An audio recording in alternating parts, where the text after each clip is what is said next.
السلام علیکم۔ آج ہم سورہ یونس کی پہلی 5 آیات کا مطالعہ کریں گے۔ سورہ یونس جو ہے یہ مکی ہے اور اس کے مخاطب وہ قریش مکہ ہے جو اللہ تعالیٰ کے بارے میں بھی غلط قسم کا تصور رکھتے ہیں اور آخرت پر بھی ایمان نہیں رکھتے ہیں، اور آپ کی دعوت قبول کرنے کی بجائے قرآنی آیات اور اسلام کی تعلیم پر اعتراضات کر رہے تھے۔ الف لام را یہ حروف مقطعات ہیں، تل کا یہ آیات ہیں، الکتابی کتاب، الحکیمی حکمت والے کی۔ الحکیم جو ہے یہ قرآن مجید کی ایک صفت ہے۔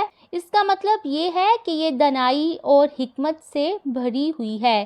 اس کی کوئی بات نہ خطا ہے، نہ عقل کے خلاف ہے اور نہ ہی کم درجہ کی ہے۔ اور ایک معنی یہ ہے کہ یہ کتاب انتہائی محکم اور مضبوط ہے۔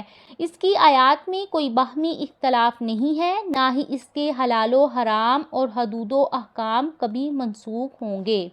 اکانا کیا ہے، للناسی لوگوں کے لیے، عجباً عجیب بات، ان یہ کہ اوحینا وحی کی ہم نے، الی رجل ایک شخص کی طرف، منہم ان میں سے، ان یہ کہ انذر الناس ڈرائیے لوگوں کو، ابشر اور خوشخبری دیجیے، الذین ان لوگوں کو جو آمنو ایمان لائے، ان لہم کہ بے شک ان کے لیے قدمہ مرتبہ ہے، صدق سچا، عند ربہم ان کے رب کے پاس۔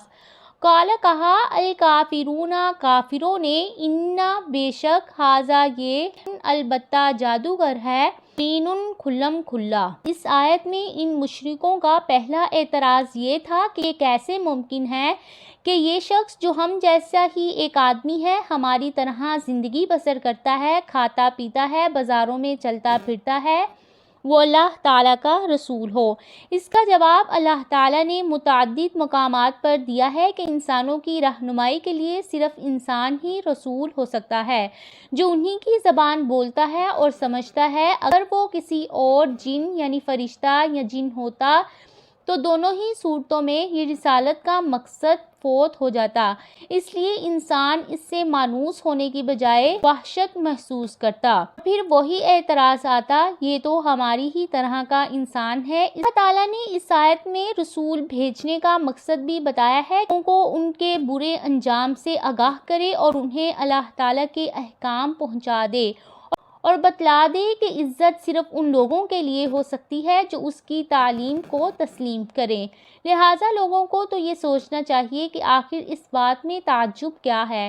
کافروں کو جب انکار کے لیے کوئی اور بات نہیں سوجھی تو جادوگر کہہ کر چھٹکارا حاصل کر لیتے ہیں۔ آپ کو جادوگر کیوں کہا جاتا تھا؟ کیونکہ آپ جو کلام پیش کر رہے تھے اس میں شیرینی اور تاثیر اتنی زیادہ تھی کہ کافر بھی یہ کلام سن کر مسحور ہو جاتے تھے۔ اس تاثیر کی وجہ سے قریش نے قرآن کو بلند آواز سے پڑھنے پر بھی پابندی لگا رکھی تھی۔ ہماری عورتیں اور بچے متاثر ہوتے ہیں، حالانکہ یہ پابندی لگانے والے خود قرآن سن کر اس سے لطف اندوز ہوتے تھے۔ اِنَّ بے شک، ربکم تمہارا رب، اللہ تعالیٰ ہے، الذی جس نے، خلق پیدا کیا، السماوات آسمانوں کو، والارض اور زمین کو، فی ستۃ ایام 6 دنوں میں، ثم استوی پھر وہ بلند ہوا، علی العرش عرش پر، یدبر وہ تدبیر کرتا ہے، الامر تمام معاملات کی، ما نہیں ہے، من شفیع کوئی سفارشی، الا مگر، من بعد بعد، اذنہ اس کی اجازت کے، ذالکم یہی ہے تمہارا، اللہ ربکم تمہارا رب، فاعبدوہ پس تم اسی کی عبادت کرو، افلا تذکرون کیا بھلا پھر تم نصیحت کیوں نہیں پکڑتے۔ اس آیت میں اللہ تعالیٰ نے بتایا ہے کہ عبادت کا مستحق صرف وہ ہے جو پروردگار ہے۔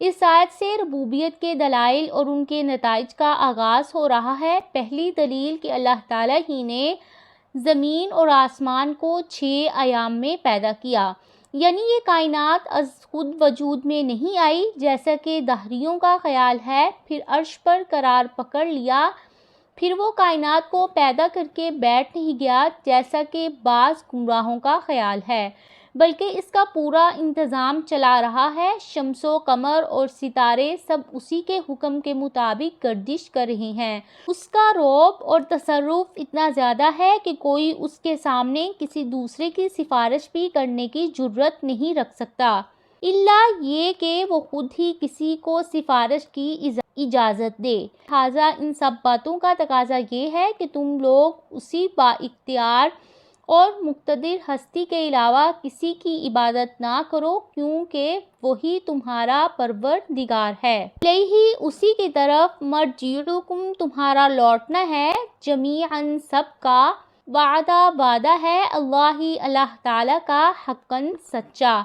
انہو، بے شک وہ، یبدأ الخلق، وہ ابتدا کرتا ہے پیدائش کی، ثم پھر، یعیدہ، دوبارہ لوٹائے گا اسے، لیجزی الذین، تاکہ وہ بدلہ دے ان لوگوں کو جو آمنوا، ایمان لائے، وعملوا، اور انہوں نے عمل کیے، الصالحات، نیک، بالقسط، انصاف کے ساتھ، والذین، اور وہ لوگ جنہوں نے کافروا، کفر کیا، لہم، ان کے لیے، شراب، پینا ہے، من حمیم، سخت گرم پانی کا، وعذاب علیم، اور دردناک عذاب ہے، بما، اس وجہ سے جو کانوا، تھے وہ، یکفرون، کفر کرتے۔ پہلی دلیل اللہ تعالیٰ کے مالک و مختار ہونے سے متعلق تھی، دوسری دلیل زندگی کے حشر و نشر سے متعلق ہے۔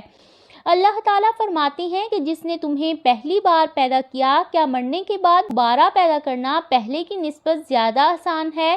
اس کے وعدے اٹل ہیں، عدل کے ساتھ، وہ اپنے نیک بندوں کو اجر دے گا اور پورا بدلہ دے گا۔ کافروں کو ان کے کفر کا بدلہ دیا جائے گا، طرح طرح کی سزائیں ہوں گی، گرم پانی، گرم لو ان کے حصے میں آئے گی، اور وہ جہنم جسے یہ جھٹلا رہی ہیں، ان کا اوڑھنا بچھوڑنا ہوگی، اور پگھلے ہوئے تانبے کے پانی کے درمیان یہ حیران اور پریشان ہوں گے۔ اللہ تعالیٰ ہمیں جہنم کے عذاب سے محفوظ فرمائے۔ هو الذی، وہی ہے جس نے، جعل، بنایا، الشمس، سورج کو، ضیاءً، روشنی، والقمر، اور چاند کو، نوراً، منور، وقدرہ، اور اس نے مقرر کی اس کی، منازل، منزلیں، لتعلموا، تاکہ تم جان لو، عدد، گنتی، السنین، سالوں کی، والحساب، اور حساب، ما خلق اللہ، نہیں پیدا کیا اللہ تعالیٰ نے، ذالک، یہ سب، الا مگر، بالحق، کی حق کے ساتھ، یفصل، وہ کھول کر بیان کرتا ہے، الآیات، آیات کو، لقوم، ان لوگوں کے لیے، یعلمون، جو علم رکھتے ہیں۔ ضیاء اور نور میں کچھ فرق ہے، نور کا لفظ عام ہے اور ضیاء کا لفظ خاص ہے۔ ضیاء بھی نور ہی کی ایک قسم ہے، نور میں روشنی اور چمک ہوتی ہے، جبکہ ضیاء میں روشنی اور چمک کے علاوہ حرارت، تپش اور رنگ میں سرخی بھی ہوتی ہے۔ قرآن کریم میں عموماً ضیاء کا لفظ سورج کی روشنی کے لیے اور نور کا لفظ چاند کی روشنی کے لیے استعمال ہوتا ہے۔